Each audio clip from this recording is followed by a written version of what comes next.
Greetings everybody, my name is Bryan Ewald. I'm here at the PRS factory in Stevensville, Maryland, and today I'm playing through the PRS HX 100 amplifier. This amplifier captures the flexibility and balance of the late 60s British-inspired tones in a powerful 100-watt head. A continuation of the popular HX DA amps, this amp features a refined control layout and a newly documented authentic Hendrix Touring Circuit. This circuit was heavily inspired by one of Hendrix's personal Woodstock-era amplifiers, which Paul Smith and PRS amp designer Doug Sewell were able to study back in 2018. Exactly like the amp that inspired it, the HX 100 is designed to push the top end so it's very clear but not harsh. Of course, it can get very aggressive, but it's very easy to roll it back to get very smooth and sweet tones also.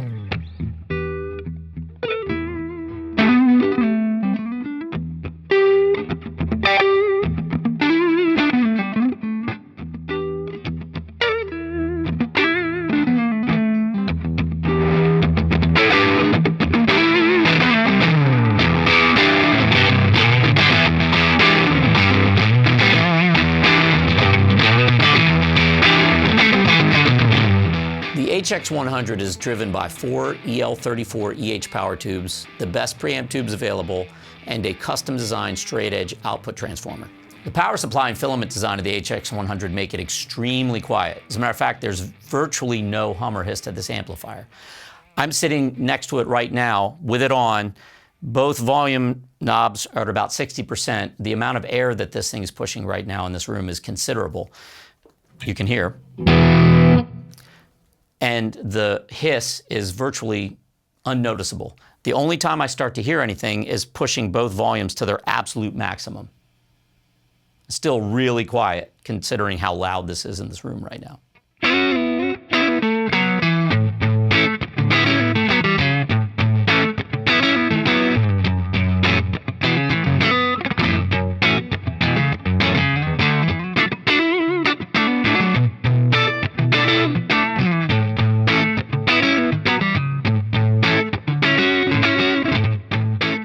Control layout on the HX 100, we have a 3-band tone stack, treble, middle, and bass.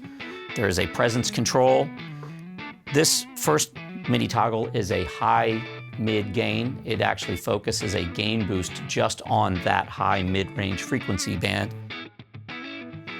There are independent volume controls for the 2 channels, the treble and the bass channel.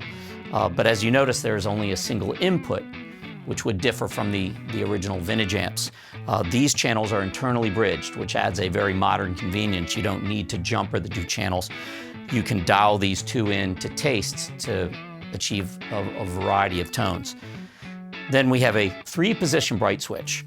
Now the bright switch all the way up is voiced the way Hendrix's amp was designed.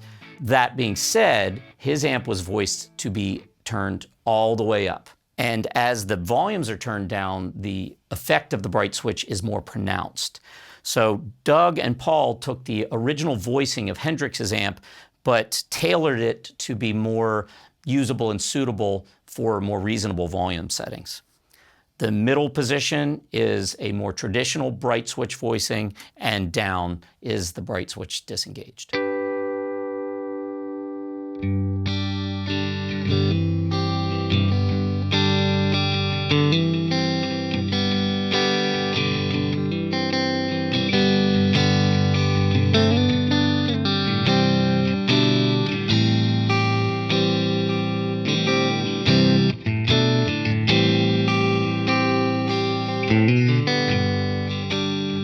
Many of you may be thinking that owning an amplifier with this much power and no master volume in this day and age is a bit unnecessary. But just like driving a car with a ton of horsepower and torque, even when you're going the speed limit, is a completely different feel, and it's very hard to understand until you've had a chance to experience it.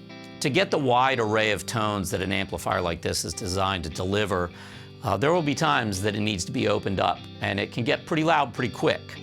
So one great option is to pair it with something like the Coke attenuator like we've used for the sounds in this demo, where you can bring it down to more reasonable levels based on your environment. PRS offers two closed-back cabinet designs that pair beautifully with the HX amplifiers. A 212 and a 412, both loaded with Celestion G12H75 creamback speakers. Made right here at the PRS Guitars factory in Maryland, the HX100 amp is an exhaustive recreation of tone, celebration of history, and a monument to modern technology. For more information on this amp, or to find a PRS Guitars dealer near you, check out prsguitars.com. Thanks for watching, and I'll see you next time.